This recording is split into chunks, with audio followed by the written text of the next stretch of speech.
Hello, and welcome to the Mindful Coping podcast, Amplifying Voices, where I feature various voices in the mental health community to create safe spaces of dialogue and growth. I'm Rhys Moon, a 16-year-old teenager from Southern California diagnosed with Tourette's and OCD, and I founded Mindful Coping, a platform dedicated to providing free and accessible resources for teens with mental illness. You can check out my content on my Instagram at Mindful Coping and my website, mindfulcoping.net. I'm so thankful to be joined today with Glesni from All Emotions Welcome. And without further ado, Glesni, give us a brief introduction about yourself. Brilliant. Okay, so yeah, like you said, my name's Glesni. It's so great to sort of join you here on this podcast and sort of talk about mental health.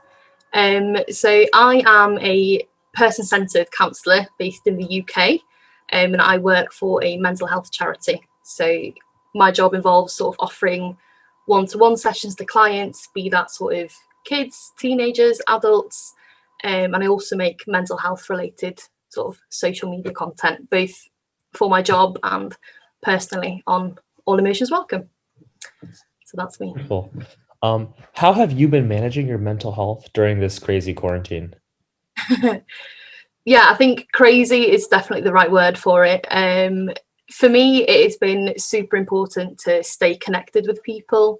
So I live alone. I also work from home. So I'm sort of stuck in the same four walls a lot of the time. So I've been making sure that I'm staying connected with friends and family, you know, regular sort of Zoom calls, FaceTiming, just so I still feel close to people. And weirdly enough, I actually talk to them more now than I did sort of before this pandemic. Like I had friends that we'd never speak on the phone, and now we do that sort of on a regular basis. So yeah. And then I think as well, it's about sort of trying to be a bit more kind to myself. You know, if I'm feeling down, let myself feel those feelings, you know, try and work through it rather than ignoring it. But sort of not letting it take over, if that makes sense. So, you know, me being in control of those feelings rather than the other way around. So I like to sort of give myself a bit of a time limit, I guess. So if I'm feeling down one evening, you know, I'll let myself, you know, go through those motions, but then I'll wake up the next day and sort of say, okay, let's now shift to a more positive mindset and sort of focus on something else. Mm-hmm. Yeah, I completely agree with you on that. And I just want to go back to that point that you said about talking to friends that you didn't talk to before the quarantine. And because of the pandemic, actually, I got close to a couple of friends that I never would have imagined getting close to, like schoolmates. Yeah. And it's interesting how things like quarantine or physical distancing really test some of your friendships and adjust your relationships. So I'm thankful to have so many amazing friends. And I saw some of that change during the quarantine, not in a negative way, but just like, you know, things change, social dynamics after not seeing people for a long time. Mm-hmm. Definitely. Yeah, I think what this quarantine has done, it's given people a lot of time to sort of think and reflect on things. And I suppose, you know, relationships and friendships comes under that. So yeah, For sure. interesting time. So do you have any specific tips you'd like to share about mental health coping or managing? Yeah, I think for me, routine is really important. And I think especially during quarantine, I think if you can try and keep things as close to pre-quarantine life as possible, that can really help. So for me, it's about having sort of boundaries around when I start and finish work. You know, I try and still get up at the same time and finish at the same time. I like to sort of get up and get ready, you know, still do my makeup and get dressed like I would for work. So that really helps me to sort of maintain productivity levels, I guess. But I guess the biggest tip really for me would just be about just being kind to ourselves. I think, you know, with social media, we like to compare ourselves with other people, you know, put pressure on ourselves to be really productive and achieve loads of things. But, you know, I think at the minute, just surviving and getting through this weird time is more than enough. So, yeah. I completely agree with you. And I think that's something that a lot of schools are struggling to deal with, you know, the fact that their students have more on their plate than just academic schedules and academic activity, but more like, am I going to be able to, live through this pandemic another day? Because Exactly. it has, I think, a lot of overlooked, especially, in the American public school system, because it was sort of sudden and everything closed down. And now every individual state is having sort of a mismatched policy for returning to school. But I know in Mm. California, many of the schools in my district are staying remote learning because of, the huge amount of cases. But I think that it's important that they should more, closely recognize that we have more to worry about than just school, but our mental health Mm. and the Exactly. impacts of extended isolation. And it's been, I can't believe, almost 8 or 9 months already for a I lot know. of us. Yeah. And yeah, it's definitely, we always joke about it on our Zoom meetings, how when we come back in person, we're gonna forget how to speak to people eye to eye. Mm. So yeah, I think Definitely. Yeah. I think Mm. there's definitely some Mm. stuff there. My next Yeah. question is, what specific areas of mental health interest or concern you the most? Ooh, okay. Um, so a concept that I'm really interested in is toxic positivity. So this is something I only sort of learned about last year. That was sort of just randomly on Instagram. And that's what actually inspired the name of my Instagram account. So All Emotions Welcome. So I'll explain a bit about what it means for anyone who doesn't know. But toxic positivity basically is this idea that we've been taught to believe that being positive and only positive is the only way to be. So, people might say things like, good vibes only, or don't be negative, don't cry, at least, you have your health and things like that. So they're sort of classic examples of toxic positivity. So even though the intentions behind that might be good, when we say those sorts of things, they can invalidate any sort of negative feelings and can feel quite dismissive to the person on the receiving end, especially if you're looking for sort of support or validation. Um, and it's something we don't just do it to other people, we do it to ourselves as well. We sort of deny how we truly feel or try and push down any negative feelings. So yeah, so that really interests me because I think it's really common. Yeah. So that's why I started my Instagram account, really, to sort of encourage people to acknowledge all of those feelings and reduce the stigma around talking about them. I really am impressed by your Instagram account. It's so aesthetically Thank you. pleasing, and it looks wonderful. And there's so many educational posts. I was reading through some of your posts the other day, and how it talked about, that there's various types of negative emotions. And then I love how you focused on not, just ignoring them, but understanding what they are and being able to cope with them. Because I do agree with you that part of what happens on social media, especially not on mental health sides, but on, personal sides of social media, we begin to Yeah. see a lot of that realistic aspect disappear, because of course people only post once a week or once a month about their life, and they want to show the best, happiest moments. So I think Exactly. it can build, like you said, that culture of toxic positivity. Oh, I'm so happy. You're not happy, then you're not welcome here, something like that. Yeah, So I really like.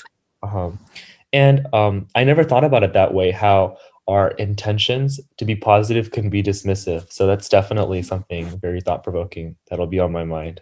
Mhm. My next question is, what has your journey of mental health awareness and wellness been? Um, so I think my sort of journey sort of started when I began my training to be a counsellor. So that was back in 2016, which feels like a lifetime ago now. So as part of that training, I had to have my own personal therapy, and that was something that I'd never done before. I remember sort of naively thinking that, I don't need to have therapy, I've got everything together. And oh boy, was I wrong. So yeah, so that was sort of over 3 years ago now, and I've worked through a lot of stuff. I found out why I do things a certain way, why I feel a certain way about things. Yeah. And I still Mhm. go to therapy now. I go sort of once a month just to sort of keep on top of things as a bit of self-care. And Yeah. there's no stigma in that. Even though I am a therapist myself, I still go to therapy. I still have things that I work on. Um, Yeah. so yeah, so I've come a long way on that journey, but I think it's a journey that will continue for Sure. the rest of my life, because you can always learn more and achieve more, I think. Yeah, I definitely agree. And with regards to therapy, I think that a lot of the idea, oh, I don't need anything, and that, I experienced that as well, is Yeah. heavily rooted in that stigma that we have around therapy, and not only therapy, but mental health, which means Yeah. people don't go out and get their accurate diagnosis, or people after getting a diagnosis don't take those next steps to get help. And that plus, accessibility concerns, cost concerns, I feel like especially Yeah. in the United States, there's, a pandemic of mental health resources because Mhm. people are getting either inaccurate diagnoses or aren't being able to see their healthcare providers enough to get one, because a lot of these take evaluation over time. And then that leads to getting the wrong treatment or getting treatment when you don't need treatment or not getting treatment when you need it. So it's a very Yeah. difficult issue. And I can definitely see a lot of those stigmas arising. And I just wanted to add on that there's a huge stigma, especially in the teen community, because we're living in um, sort of that Instagram culture these days, right? I don't Yeah. have anxiety. I'm perfectly, incredibly happy, and look Yeah. at all these amazing pictures I took at the beach, etc. Exactly. So I think that, to everyone who's listening, it's just so important that even if you think that you don't need anything, or even if you were, noticing bouts of anxiety, oh, I don't need anything, go to your healthcare provider, go to a mental health professional around you and take Yeah. those next steps, because you'll be able to learn things about yourself that you never really understood. And it'll Totally. make coping in your life, because everyone has bad days, but people also suffer from anxiety, and that'll make it easier if you see a professional. Mhm. Definitely. Yeah. Sure. Yeah. My next Mm. question is, what was the inciting incident in your life that made you start promoting mental health? Um, I'm not sure I can think of a specific incident, but I know growing up, I've always been that friend that people go to for advice or a shoulder to cry on or just someone to talk to. Um, and I always knew that I wanted a job where I could help people, and I've been interested in people, how they think and how they are. So that's what led me to sort of studying psychology at uni. Then during my undergrad degree, I volunteered for a student-led service where it was sort of like a bit of a helpline. So we'd take calls from students who were struggling with their mental health. So I volunteered with them for about 5 years altogether, which was definitely the best part of my uni experience. I got to help train new volunteers, support volunteers when they'd taken difficult calls, support students who were struggling. And I think I just felt such a great sense of achievement that then led me to want to pursue that further. So I then went on to study counselling. Wonderful. That's, incredible, because I love how a lot of people's aspirations with mental health start from, being in that position of helping in the first place or receiving. And I think that mental health is such a noble profession, and individuals in the industry are passionate and driven. So I love to hear that. Thank you. Mhm. Yeah, great. My next question is, what are struggles that you're going through right now? And of course, if it's too personal, feel free to keep it vague, or struggles that you've seen people go through. Ooh, okay. So I say personally, right now I'm in a pretty good place. I have, like we said, I have ups and downs, like everyone. That's a part of being human. But for the most part, I'm the happiest I've been in years. I mean, last year was really tough, loads of changes, positive and negative changes, on top of sort of this quarantine and pandemic situation. But I got through it, and I feel a lot stronger for doing that as well. And then in terms of problems that people, like I've seen people go through, just a lot of anxiety at the minute, like we were saying, I think. So I work a lot with sort of teenagers, and there's just so much anxiety in that age group at the minute. Confusion over sort of school exams and missed school, and working from home, and just it's a tough time to be a teenager. Yeah. I can empathize with those teenagers because I have a lot of those same anxieties. And I think that because of quarantine, we're entering a place where it's becoming easier and easier for us to talk about it with one another, which I'm super happy about, and sort of seeing that stigma come down. And even you can see that through Instagram, right? People are starting to tell their stories, reach out, be advocates for others who don't have that voice, which I'm glad to say is one of my most proudest achievements, but also seeing, how that community has been forming in various platforms and even through like Zoom or phone calls with friends. I think because of the pandemic, it's becoming more and more personal. And I've said this before, but people are beginning to know other individuals who have been affected or themselves are affected at an Yeah. increasing rate, which makes that topic of health concerns very pressing, which I think adds on to that anxiety. So hopefully, we can stimulate more discussions of that, and I think that'd be super helpful. Definitely, yeah. My next question is, what steps are you taking to put you on the path to mental wellness? So like I mentioned, I have therapy on a fairly regular basis, so about once a month, just to talk about whatever's going on at that time in my life and reflect on things. I like to think that I'm pretty self-aware, which sort of comes with the territory of being a therapist, I think. So I can sort of recognize when I'm getting stressed or burnt out or feeling overtired. So I'll practice sort of self-care more at those times. So for me, that's about sort of doing things that I enjoy, things that help me sort of recharge my batteries, knowing what my limits are and sort of sticking to my boundaries. So like I was saying earlier about sort of work schedule and things. And again, like we keep saying, coming back to connection and reaching out to people and, letting people know that I'm struggling and that there's no shame in admitting that, I guess. For sure, for sure. What resources, especially free and accessible ones, would you like to share with our audience and our readers today? I mean, we've said it, social media, it gets a bit of a bad rap, but I think if you know where to look, it can be great. I think the mental health side of social media can be amazing. I'm